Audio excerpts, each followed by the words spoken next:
It's time to think differently about healthcare, but how do we keep up? The days of yesterday's medicine are long gone, and we're left trying to figure out where to go from here. With all the talk about politics and technology, it can be easy to forget that healthcare is still all about humans. And many of those humans have unbelievable stories to tell. Here, we leave the policy debates to the other guys and focus instead on the people and ideas that are changing the way we address our health.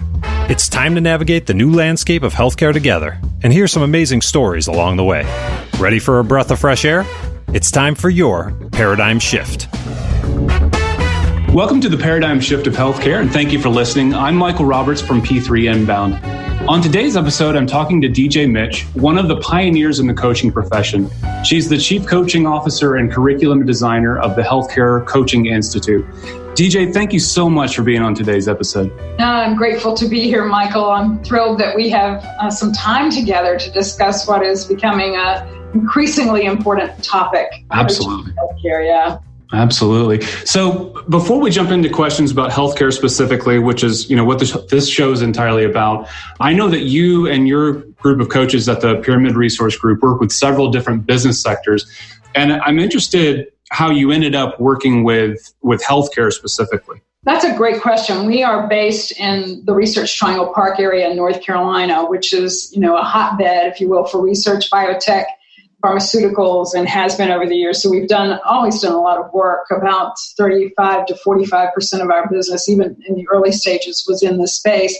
And it increased over years as we began to produce white papers. And we decided to stay in this space because of, healthcare touches everybody. And it was late adapting as an industry to coaching. And I guess there's sort of a mission-minded aspect of the work that we do as coaches sometimes. And I put a stake in the ground around healthcare, and it's proven to be the smartest group of people I've ever been around, the hungriest when it comes to wanting to learn to coach and use the skills and leadership frameworks. And for me, it's a heart-based conversation because we're all touched by some health need as we grow and develop ourselves as professionals and leaders, right?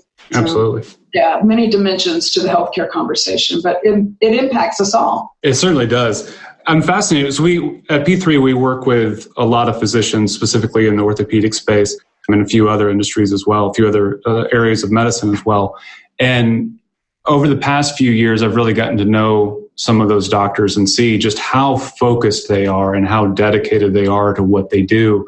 And I'm really interested, as you're talking about, how they're so receptive to this concept of leadership. And so one of the first things that we could start off with is, how does coaching help leaders in the healthcare space? What is it that you particularly work with them to do? Yeah, so part of what we're doing is changing the narrative and the mindset in healthcare. And I think everybody agrees healthcare in this country, the U.S. primarily, but around the world is something that we need to pay attention to because it hits every dimension of who we are as families and communities and ourselves. And so when we start coaching, we're looking philosophically at what is the mindset shift that needs to happen with the individual who's in front of us first? What is their growing edge for self-awareness and for executive presence? And when you're working with healthcare professionals, a lot of times that's not an area they paid attention to. A surgeon has had to become almost perfectionistic in what they do in the operating room, and many physicians and healthcare providers are in that space, right? And so how do you move them into the space of leadership? And we've seen such a gap there. But, if you're in surgery, if you are leading a team or a group of people who include some employees, some staff members who are on the payroll, some hospitalists who might be contractors in, how do you create the kind of environment that benefits not only the patient or the consumer of whatever the aspect of healthcare is, but the whole of the employee base and the physicians themselves. And so that became a big part of the conversation, I think, early on. And coaching pushes on the edges of the shifts that people need to make or want to make. Absolutely. As you were describing those terms, being more aware of themselves, that sort of thing, so much of when I think of like what surgeons are about, when I think about like what healthcare is about, is almost that macho, or, really tough persona of I'm not going to let the fatigue set in. I'm not going to make mistakes, just like you were saying. And so I can imagine this is a really different way for people to think in general. Well, yeah, in general, because they've not been taught, the residents that we've worked with, they have not been taught self-care.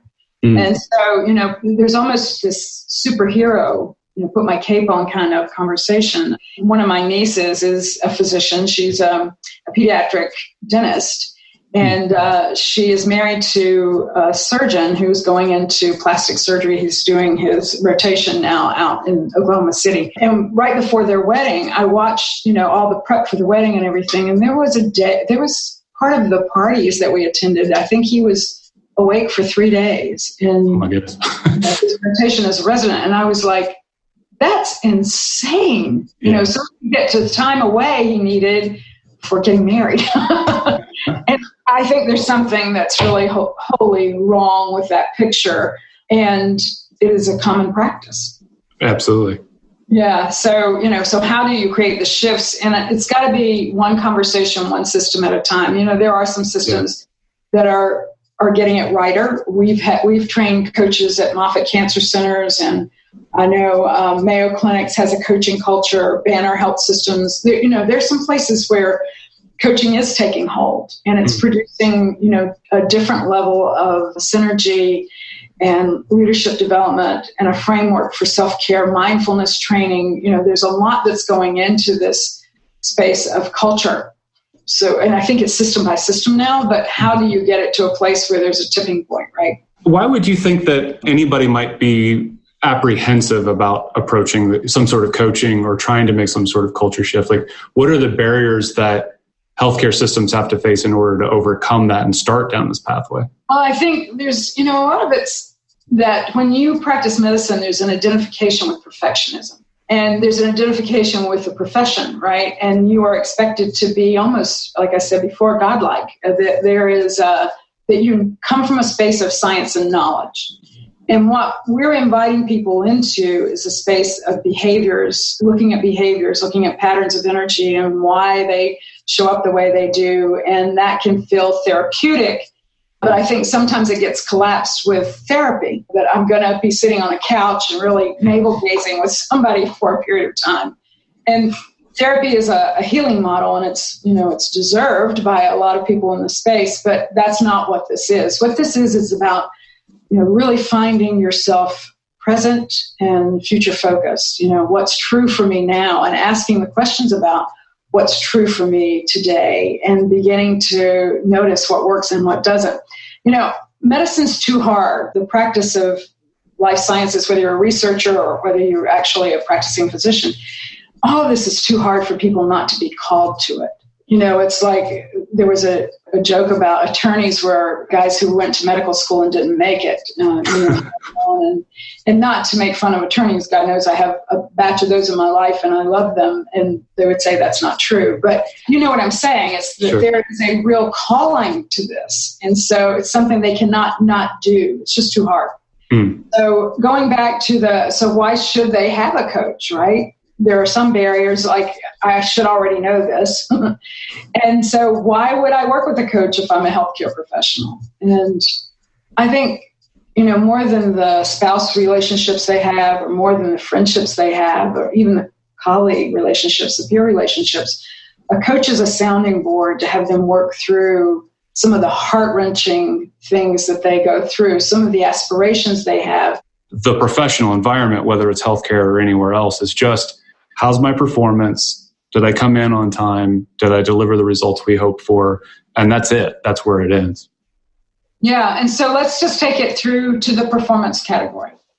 So what is performance? If we stop and look at what the expectations are around performance, we're looking at someone bringing their highest and best contributions. And if you look at the leadership competencies, if you look at anybody's competencies and what they're expected to deliver, they have to be animated. They have to bring, again, who they are fully into the game. If they are going through divorce, if they are going through something that's going on at home that impacts their mental state, do you want them operating on you? Right.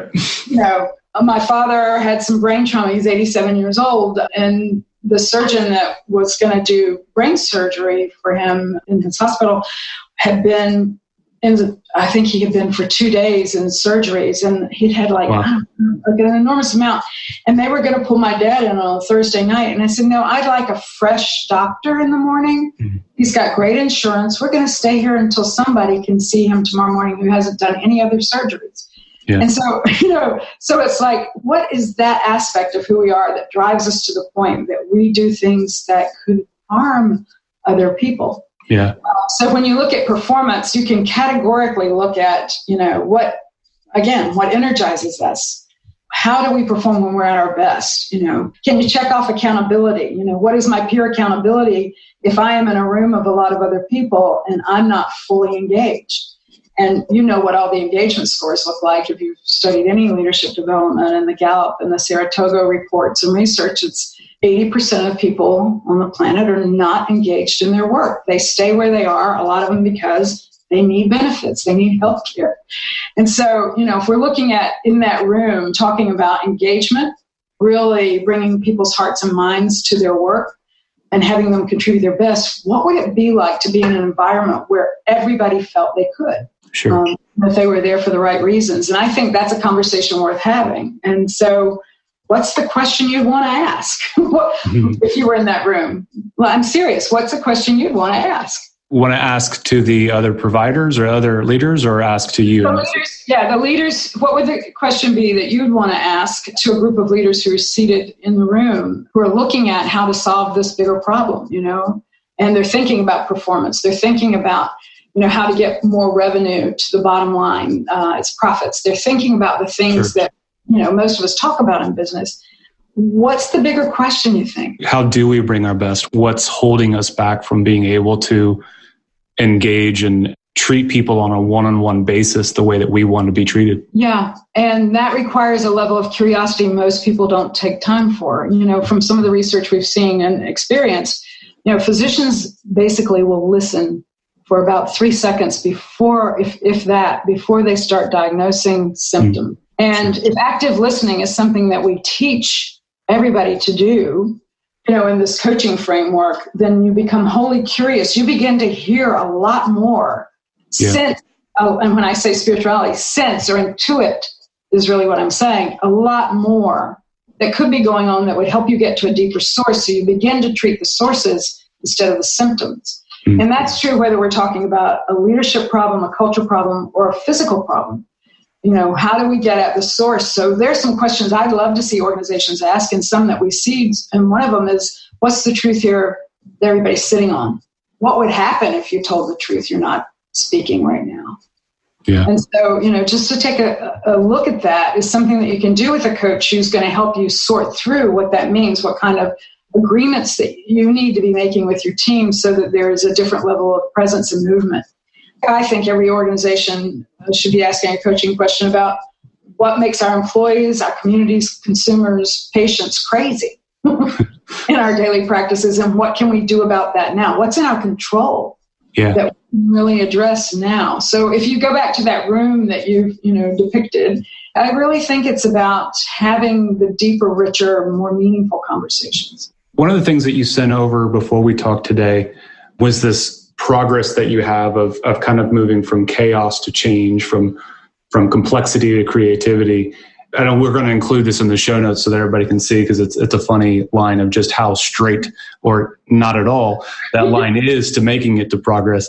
I'd love to know a little bit more about how you feel. I guess what's that tipping point that gets people from that line of chaos all the way across the board? Because I know it, obviously from this depiction here, it's not a very steady line. It's not just a straightforward progress. Like, how much time is spent in that sort of first third of that illustration where, man, we're just trying to get all these things out? How do we get to all the things that we haven't said yet and actually start addressing these things? That's a great question. I don't know that there's a standard quantifiable amount of time, percentage of time.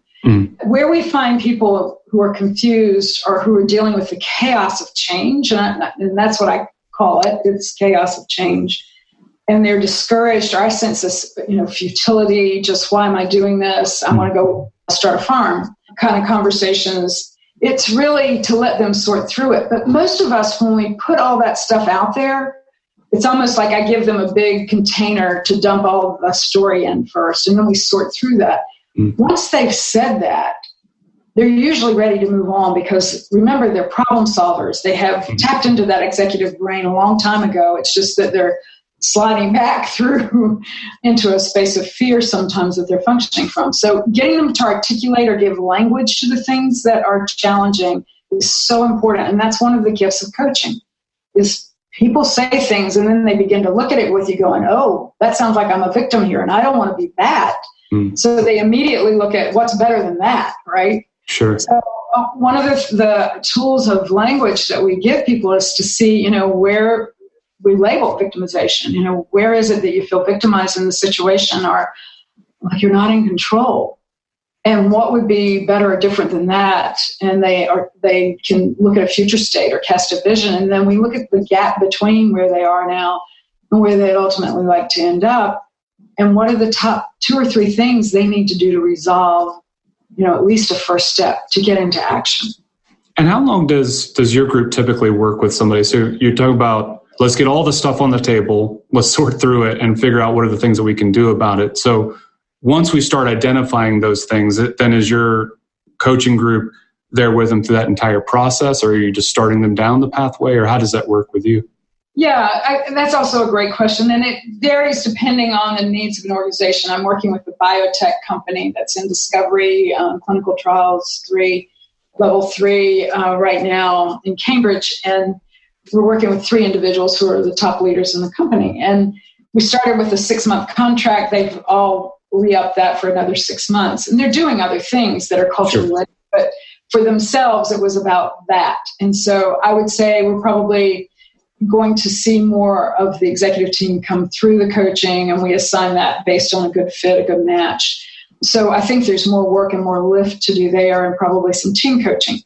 And then in large systems, a lot of times we will work with the learning and development or HR team, and we'll map out a process, a journey map, if you will, for what happens first. Where are you going to get the most lift in the organization? So taking this outside of healthcare for a minute and going into just other industry, we might say for a sales organization, for example, where are those top performing teams that need to stretch who are really going to give you lift in the sort of middle of the pack, that if you could just get everybody to focus on the right thing. And a lot of times they'll take those folks into group or team coaching in support of other programs or in a pull through of other programs they're doing, so that everything really gets focused and people become playful with each other. They make different agreements. And so there's a whole lift there. And those initiatives can sometimes take about 2.5 years. And then there's the one-on-one coaching, just, somebody who calls us up and says, I really need to address something for myself at this point in my life. I need to, revitalize my career or what I'm doing. I've been offered some other things I want to look at. And so there's that. And those are typically 6-month contracts. And then beyond that, people come through our coach training program for the Healthcare Coaching Institute. And that is a 10-month long educational process with 3 intensives, live intensives, with a cohort of 10 to 15 people. And then there are virtual classes that are mushed between there that happen in support of the building blocks that we have there. So that's a little bit about how they can work with us, or how we've worked with our organizations. When you talk about working with other coaches, is that something where our businesses, and again, in healthcare, out of healthcare, are certain businesses getting their own coaches that they keep on staff, or is it somebody that would be like an independent coach that would just work with a lot of different types of businesses? Yes, and yes. So there's a lot of different ways that we see this being played out. A lot of healthcare systems, hospital systems, are looking at developing internal coaching cadres, and this is usually a jobs plus role. And that's something we can help them refine, define. And sometimes they name change agents, so people they want to develop as leaders in the organization, and that will help drive the changes that need to happen after these big conversations about what's the truth you're sitting on. Yeah. And so those change agents are trained in coaching skills, and they are on call and in support of others inside the organization at every level, because they're sort of the eyes and ears of the organization, and they are usually trusted peer level with individuals. And so that gives some lift. And then, externals typically partner with internals, either in the training role or to have us come in to work with executive team members where they might be limited. If you get somebody who is a frontline leader working in support of a senior executive, sometimes it can be career limiting if you tell them the things they need to hear. So I think it's a good idea to sort of map a plan for a coaching culture. I've done that, and one of the things we can actually give your audience is the journey map through Association of Talent Development. Okay, great. Yeah, and so we'll do that at the end of this. In the transcript, we'll give them an access to purchasing that through ATD. But it's a full sort of white paper document on how to create a culture of coaching. Nice. That's really great. As you're talking through all this, I keep thinking about, I went through some classes around just sort of business leadership and getting my MBA. And so much of what human resources departments are trying to do is trying to move into this kind of role, not just administering the paycheck and keeping up with everybody's benefits, but actually helping provide that sort of like leadership and training. So I see a lot of opportunity for businesses, again, in all areas, to be able to embrace this and provide that kind of training that everybody says that they want to and maybe aren't yet able to do yet. We kind of skipped over the edge of complexity and how much time is spent there into so what would be available for these folks to actually look at that. And, when you get to the creative edge, again, you're creating a gap. So you get to a sense of order where people are sharing a vision, where everybody's focused, where there's meaning and teaming and innovation and all the things an HR, learning and development organization, executive team wants for an organization. And it's like, but nobody really knows how to facilitate the conversations from the chaos, edge of complexity to the, like in mass anyway, to the space where everybody's on the same page and there's a momentum and a readiness for change. And so exacting change is one of the things that I think all leaders are going to need to be able to do. And that's going to require high-level communication skill sets, which are the competencies of a coach.